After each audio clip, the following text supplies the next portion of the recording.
It's just about getting the unsaid said, because a lot of times in a team, it's not the things that people say that are really important, it's the things they're not saying. And how do we get the unsaid said? You're listening to Bridge the Gap Season 5, a podcast dedicated to informing, educating, and influencing the future of housing and services for seniors.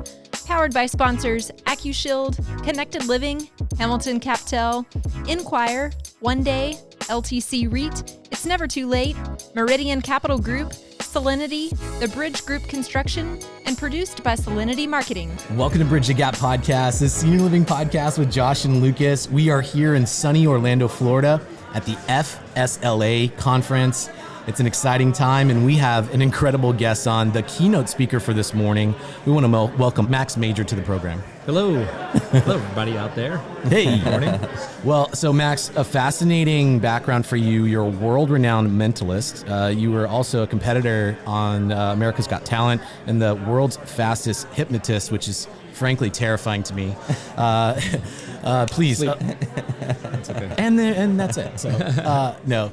We got to hear some of your story on stage, but for our audience that wasn't here, fill them in on how you even become into these categories. Yeah, okay, so we should start with what a mentalist is and is not, and then maybe we go from there. So I'm really just fascinated with the mind and with human nature, and I think the mind is magic. You know, we are the only creature on the planet that can think a thought in one moment and be happy and be on top of the world, and then a moment later we can think an entirely different thought and we can be sad and depressed, you know. So the thoughts that we hold in our head, they really shape our reality, and I think that is magic in a way, right? So we could hold the thought in our mind that we are unlucky and bad things always happen to us, and guess what? We're going to be unlucky and bad things are always going to happen to us. Or we can hold the thought that, wow, I'm so lucky, I have a great life, and that's going to shape the way we view the world as well. So I think that first and foremost, the mind is very powerful. And part of what I like to demonstrate on stage is some of the things the mind can do. And so the topics that I'm interested in are influence and body language and hypnosis. And so it looks a lot like mind reading in that way. This started for me when I was a kid. When I was 18 years old, my dad was actually hypnotized so he could quit smoking.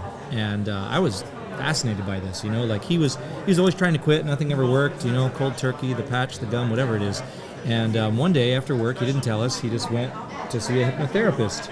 And he came home and he never smoked again and still doesn't smoke to this day, you know, 20 years later. And I thought, you know, that is a real life superpower. I mean, if you can just like, you know, get inside someone's mind and change their whole life, then that's going to be something I should look into. So, you know, just like I learned with hypnosis with my dad, the words that we use, they have the ability to influence others, whether or not we're conscious of the language we're choosing. But also the words we use when we talk to ourselves influence us as well.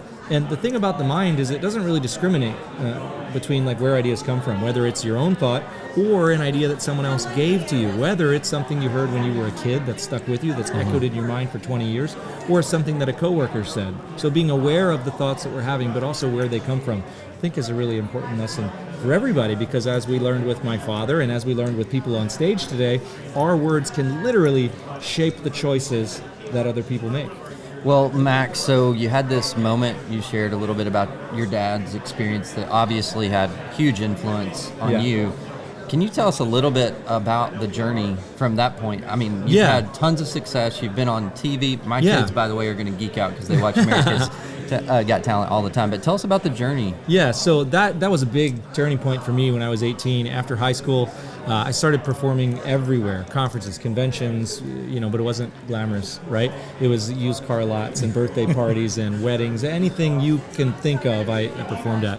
And that was really where I started to experiment and learn about people. And I would try my theories out on stage and see, could I get someone to make the choices I want them to make? And so that continued on. I'm 38 years old, so 20 years later, I did my first show when I was 14. And it's just been a progression. You know, it's constantly learning and integrating the things that I find interesting into my show. And the difference between a mentalist and a magician is like with a magic trick, you can practice that at home in front of a mirror, and you can know it's going to work. Like, you know the mechanics, you know, okay, this will work. But with what I do, you really can't test it at home. You need a person to try it on, a stranger, right? So a lot of the things that I do, I have to figure out on stage. And so I'll have a theory about human nature, or maybe it's something I learned from a social experiment or psychology, and then I'll literally have to go on stage and take a shot. and in a lot of ways it kind of makes it like jazz, right? I'm sort of like shifting gears throughout the show. So yeah, that was the path, was just performing at larger events and bigger crowds, and I performed, I think, almost 3,000 shows now all over the world. Did events for Richard Branson, for Dan Snyder, owner of the Redskins, some Supreme Court justices, lots of corporate events. Really, I've had such a fun ride. In 2020, I was actually invited to perform on America's Got Talent. So that was another really exciting opportunity for me. Prior to that, I kind of mentioned this on stage, I had been very sick for about 3 years with Lyme disease. And it had gotten so bad that I was at a point where I was sure that I was never going to perform again. I had sort of accepted the fact that, like, this is my life now. Some days I didn't have the energy to get up or go down the stairs. And I was like, well, this is it. It was a fun ride. But eventually I found my way out of that hole, and I found a lot of perspective along the way. And literally, when I stepped on stage for America's Got Talent, that was the first time I had performed for anyone in over 3 years. So pretty big stage. Yeah, it was a big moment for me to kind of come back and return and to prove to myself that I still could do this. And ever since, I've just been more inspired and more driven than ever. So this is not, you make a decision, you're going to go to a school and get educated on how to do this. Yeah. So everything, it seems like, was just self-taught. You just made up your mind you were going to do this? In a way. I did go to college. Okay. I studied business at the University of Maryland. And that, for me, was not a backup plan. It was like part of the plan. If I felt like if I knew how to run a business, then I could do this for the rest of my life. Show business, right? So that was a big piece of the puzzle, and kind of helped me frame how I would turn this into a career and not just something that was fun and a hobby. And then the rest of the skills I learned from a variety of places. Some of it's experimentation, some of it's research I do on the internet, but there's conferences. Mentalism is maybe a dozen different disciplines that you study. One of them can be hypnosis, so there's workshops you can go to and courses. You can take a course online and learn how to be a hypnotist. You can learn from books, and it's a bit of a community approach to learning. It's like a collected body of knowledge. So everything that you create kind of adds back into that pool, and you draw from it. I have friends that I collaborate with, creative partners, things like that. So yeah, it's a combination of like formal education and training at like a hypnosis workshop, for example, to just experimenting.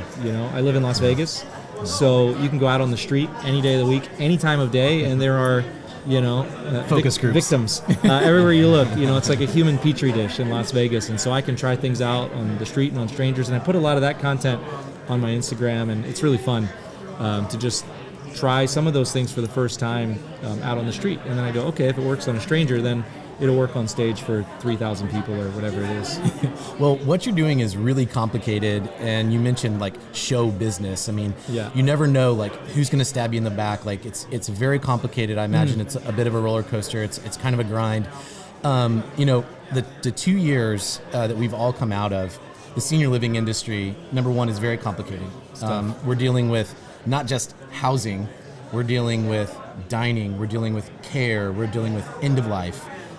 It's very, very complicated, and it's very emotional. And I think that there's probably a lot of kind of segues and bridges on how do you develop influence in a very complicated arena. How do you know who to connect with and developing that empathy and trust? Sure. So I think the skills that I have and the things that I study would be helpful for anyone in any area of life, whether you work at a senior facility or you're having a conversation with someone at home. In a way, you're always selling. You're selling an idea, right? Even if you're not selling a physical product, you're selling an idea to your team, to your wife, to your partner, whatever it is. So that's where the influence side of it works. And influence kind of gets a bad rap. It's like a lot of people think of influence as like the used car salesman who's trying to trick you into buying the minivan. Yeah, buying the minivan, that won't start after you leave the lot. But it's not. It's about being a more effective communicator. So if I could teach you to be a more effective communicator, would that help you in your life? 100%. Josh needs a lot of help with that, actually. Yeah, I knew that was coming. Yeah, I totally knew that was coming. That's why I looked at you. Yeah, Max, I knew. I already feel it. Yeah. You're about to unpack my body language. The moment he said that, I was like, "This is an intervention." Actually, this is not a live, podcast. thank God. Max and I have talked. This is not a podcast. Thank God weeks this is before not this. live. So Stop it, Max. So if I could teach you to be more influential, you could have a bigger impact on the people in your lives, the people that you work with. And likewise, the other side of that coin is body language, is reading people, right? And the way I want you to think about body language is think of it as like another form of listening. So if I could teach you, to be a better listener, would that help you in your life? Say again? Yeah, exactly. Yes. Yeah, would it help you at work? Of course. Would it help you at home? Amazing. Would it help you with your family? Amazing. Of course. Yes. So these are 2 tools that you can take out into the world. It's about being a more effective communicator, getting your ideas across, and about being a better listener, because body language is just more information. That's all it is. And again, it's not a nefarious thing about decoding lies and trying to know what's really going on in someone's mind. It's just about getting the unsaid said, because a lot of times in a team, we work in a team environment, it's not the things that people say that are really important, it's the things they're not saying. And how do we get the unsaid said? So we could do a little mini body language workshop if you want. Yeah. Okay. So let's say you're walking into a meeting with some of the other folks in administration in the facility that you work at, right? Team meeting, all hands, that kind of thing. The first thing you want to do is you want to take a snapshot of everyone. What is their baseline? So freeze, don't move. If I looked at the 2 of you, I would just notice what you're doing now without judgment. I'm not trying to see through it. I'm just observing. Okay, one arm on the table, one arm here on the lap. Yep, and then both hands on the lap here. And I would just notice your baseline. So I take a snapshot in my mind, okay? Because no one piece of body language means anything in isolation. There's nothing that means they're always lying or this or that. The only thing that matters is changes in body language, right? So now that we have a snapshot in our head, as we continue the meeting and continue the conversation, we're going to look for shifts in body language. Sure. You don't need a technical chart to tell you what these things mean. All you're going to do is you're going to notice if someone shifts from an open posture to a closed posture. Well, what is that? Is this an open or a closed posture? Closed. Closed, right? Am I more open or closed? Open. If I'm leaning into you, am I more open or closed? Engaged. Yeah, if I'm leaning back, closed off, right? So you know these things naturally. We do this as a human being. Okay. So when you notice a change in someone's posture, the most important one is from an open posture to a closed posture. Now, that doesn't mean you offended them or you upset them. All it means is that a thought has crossed their mind that has created a shift in them. And so instead of us looking at them and trying to decode, what does this mean, and be mind readers, right? We're not going to do that. Instead, all we're going to do when we notice someone shift from an open posture to a closed posture is we're going to stop talking.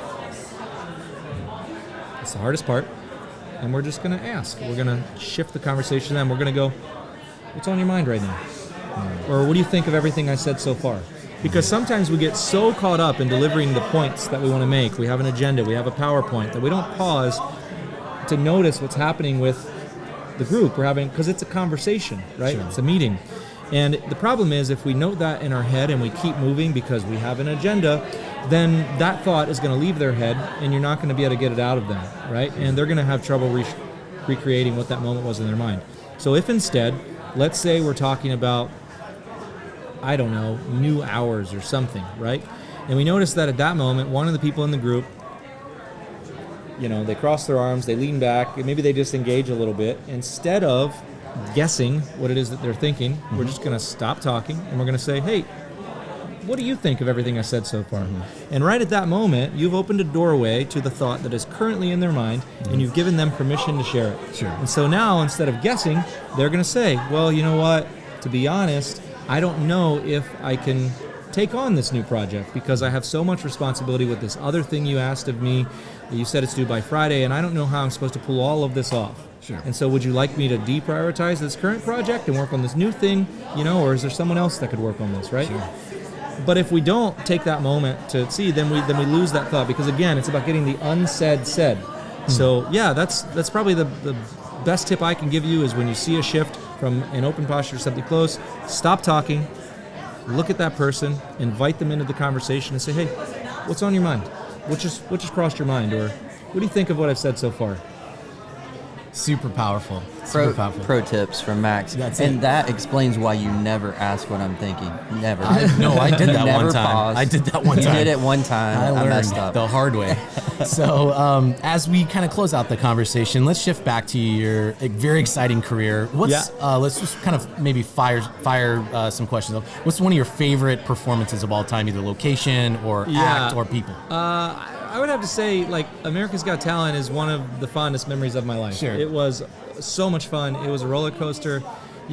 Particularly if I had to pick an act that I did, it was my quarterfinals act where I had everyone at home draw a picture.